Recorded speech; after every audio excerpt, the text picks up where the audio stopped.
Hi everyone, welcome back to my channel. Today I wanted to talk a little bit about the books that I read in the first quarter of 2025. And to be honest, it's been a bit of a mess of a year for me. I started a new job, I moved into a new apartment, and just had to take some time to settle in.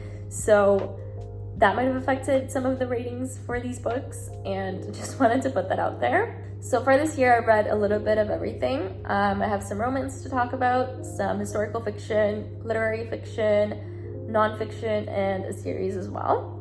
So without further ado, let's get started. To start off the year, I read The Heaven and Earth Grocery Store by James McBride. And to be honest, I had really high expectations going into this book. I think it's won quite a few awards and I just heard really good things about it. I ended up not loving it so much. I ended up giving it 2 stars. And I think it was because of the way the chapters were structured. Each chapter is sold from a different character's perspective.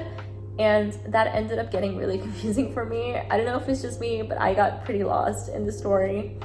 And the pacing of it was a little bit slow as well.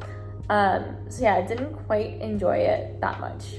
After this, I picked up Magnolia Parks by Haites. And again, I've heard so many things about this series, and I love the way that people describe it as like Gossip Girl meets normal people. So I just wanted to see what the hype was all about.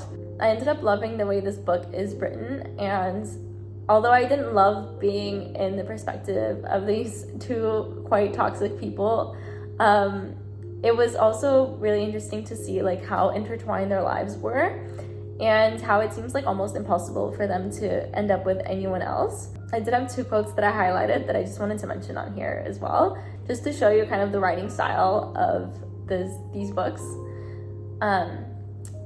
So the first quote is, "I remember it like a physical punch in the gut, how much I loved him, really loved him. To the bone I loved him. Cut me and I'd bleed him. How much I needed him, still need him, would forever, always, never couldn't, even if I tried, needed him." And then the second quote is, "The physical distance between us is meager, but somehow still a forest grows between. Pine trees with mistakes, so tall we can't see over them, and rivers of things we didn't say, so wide we can't get around. We're nowhere near where we thought we'd be. We're completely off grid, and I feel lost and alone for a minute, but I'm lost and alone with him." So hopefully that shows you a little bit of the writing style of these books. I don't know if it's convincing you to read them or not, but just wanted to highlight these 2 quotes. I really like them.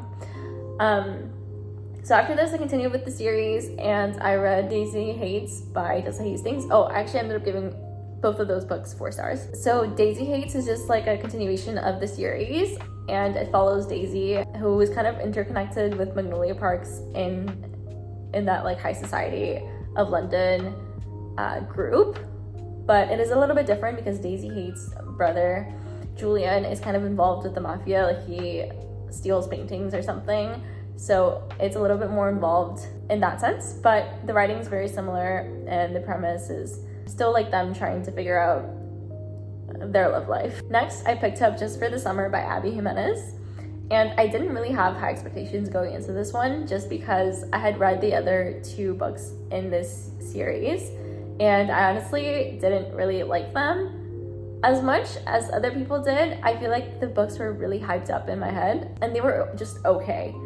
But there was something in this book that really spoke to me, and I don't know what it was, but I ended up loving it and giving it 5 stars. So this book follows Justin and Emma, and they've noticed that every person that they date after they break up ends up finding their soulmate, and they kind of decide to try to break that curse by dating each other. And obviously they end up falling in love. It's a romance book after all. Justin in this book is the definition of acts of service.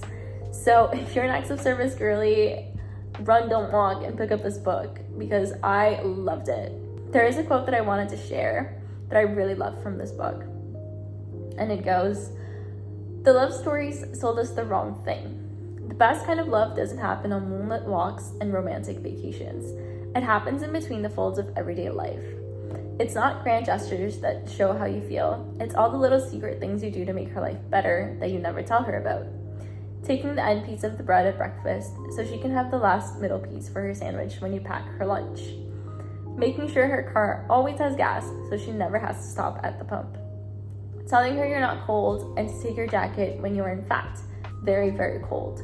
It's watching TV on a rainy Sunday while you're doing laundry and turning her light off when she's fallen asleep reading.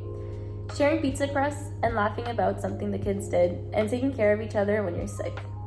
It isn't glamorous, it isn't all butterflies and stars in your eyes, it's real. This is the kind of love that forever is made of. Because if it's this good when life is draining and mundane and hard, think of how wonderful it will be when love songs are playing and the moon is out. And then the other quote that I really loved that, really shows you how acts of service this book really is "You're not asking too much," he said. "You are just asking the wrong person. Ask me instead." I love this book. I love Justin. If you get anything from this video, is to please, please, please read this book. If you're a romance girly, you're gonna love it. The next book I read was nonfiction. So I read Show Your Work by Austin Kleon. I think that's how you pronounce the last name. I'm not sure. This book is written for creative people, and Austin is saying that you should share your work basically and be open about your creative process online, and that will help you kind of create a community around your work and also get people invested in it.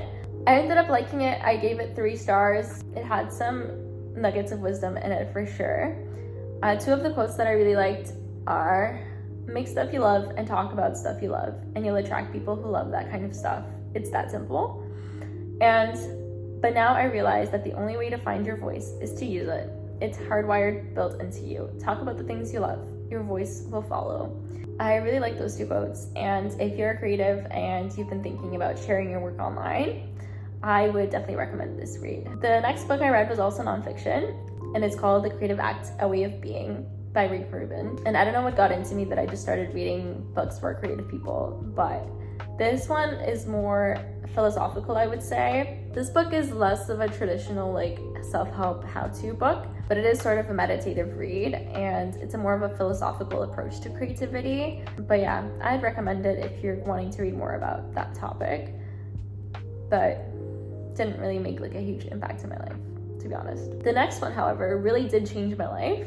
And if you're in the self-help space, I'm sure you've heard about it before, but it's The Courage to Be Disliked by Ishiro Kishimi and Fumitake Koga. I completely butchered that pronunciation, but anyways. This book was really interesting, and it's based on Algerian psychology. The way it's written is that it's a dialogue between a philosopher and a young man, and it kind of challenges the idea that our past determines our future. This book had so many little nuggets of wisdom, and if you struggle with people-pleasing or overthinking, I highly, highly recommend you to pick it up. I really loved it, and yeah, so many little insights. After this nonfiction spree, I picked up Good Material by Dolly Alderton. I had read Everything I Know About Love from her a couple of years ago, and I wanted to just try out her fiction. And honestly, her writing style is so distinct that you could tell this is a Dolly Alderton book. But in this book, you're following this man, I think he's in his 30s, and he's going through a breakup and just kind of trying to make sense of it all. I really liked it. I ended up giving it 4 stars, but now that I think of it a little bit more, I'd probably say a 3.5, to be honest. There is a quote that I really liked from it that I wanted to share. It goes, "You don't let go at once. That's your first mistake. You say a goodbye over a lifetime. You might not have thought about her for 10 years. Then you'll hear a song, or you'll walk past somewhere you once went together. Something will come to the surface that you've totally forgotten about, and you say another goodbye. You have to be prepared to let go, and let go, and let go 1,000 times." I really related to this quote more in the sense of friendship breakups or, grieving someone who's passed away. I thought it was a really good quote.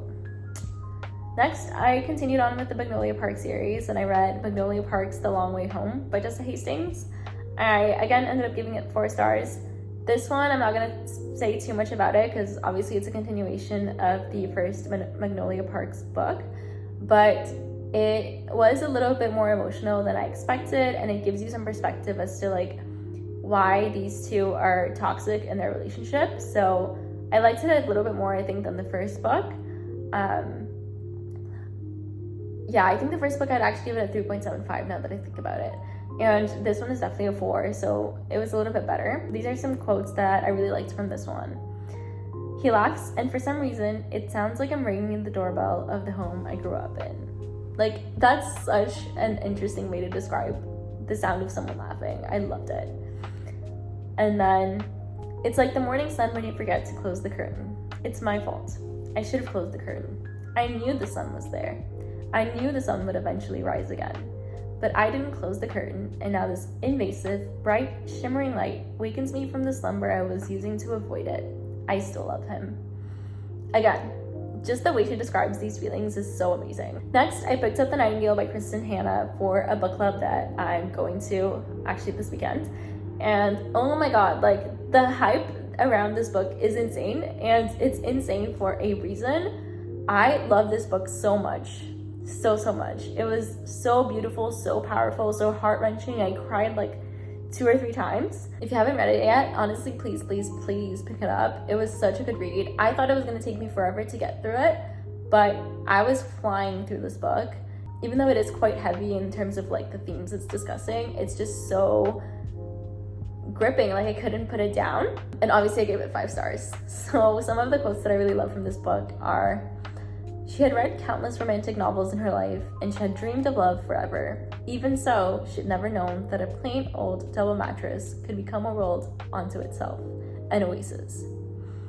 If I had learned anything in this long life of mine, it is this: in love, we find out who we want to be, and in war, we find out who we are. Men tell stories, women get on with it. For us, it was a shadow war. There were no parades for us when it was over, no medals or mentions in history books. We did what we had to do during the war, and when it was over, we picked up the pieces and started our lives over. Another reason why I love this book is the way that it describes how people change when they go to war and when they come back, and how the things that they see and they experience like really changes them inside, and kind of that trauma that they end up like having to carry on with in their lives. So that was really interesting to read about. I think Kristen Hanna described it perfectly, honestly. So I really liked it. Next, I picked up this small book called Small Things Like These by Claire Keegan, and I ended up giving it 4 stars. It was, again, a short but sweet and powerful book. It follows Bill, who is a coal merchant, and I won't say too much about this book because it is quite short, and I feel like anything that I say is a spoiler. But just know that it's a very powerful book, even though it is only 120 pages or so. So I highly recommend picking it up. A couple of quotes that I pulled from this book are: as they carried along and met more people, for long did and did not know, he found himself asking, was there any point in being alive without helping one another? Was it possible to carry on along all the years, the decades, throughout an entire life, without once being brave enough to go against what was there, and yet call yourself a Christian and face yourself in the mirror? And then another quote is: it seemed both proper and at the same time deeply unfair that so much of life was left to chance. So yeah, highly recommend you pick it up. Again, it's a very short read, but it does touch on some powerful themes, and it was quite good. So that's it. That's my reading wrap up for the first quarter of 2025. Let me know below if you've read any of these books and what you thought about them. And I'll see you on the next one. Bye!